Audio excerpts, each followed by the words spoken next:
Good evening mga katoys. Meron na po nagtatanong kung meron pong pang available na Dragon Ball Z na si Goku. Opo, meron pa pong available. Ito po yung available natin sa Dragon Ball Z na Goku. Ito po yung magsa-super science na blue yung damit. Ito po bira na rin po ito.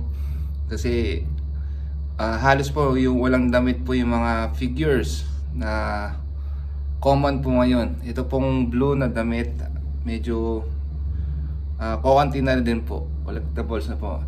At meron din po tayong squatting. Ito si Goku Vegeta.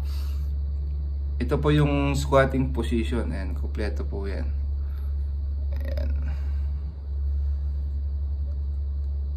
Ayan, ito po may box pa po ito. Ito po yung mga materials na is made in resin. Solid. Ito yung box ni squatting. Ganyan po kalaki eh. Pero yung figure, napakaliit. Ayan po siya. Ayan. At saka meron din po tayong dito na Kamehameha Wave na position. Ayan po. With diorama po yan na custom. Ayan po.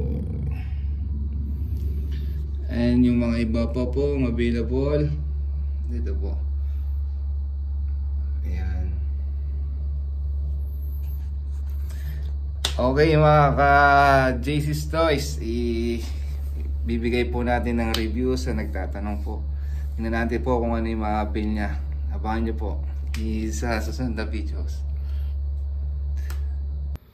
So ito nga po mga JC's, mga ka-JC's Toys, mga toys. Ayan po, available Goku, nagtanong po. So ayan po yung mga available Goku po natin. Ayan po si Squatting, Son Goku, Radish. Radish po yung pong suit na dyan. Authentic po yan, Bandai markings. And meron din po tayong Goku na going to super science with blue t-shirt, kasi mga common po ngayon is mga wala na pong damit. Medyo hindi na rin po masyadong common itong mga Goku ng blue damit. And ito po BWFC squatting. And ito meron pa rin po tayo dito na Radish po yung suot, si Son Goku.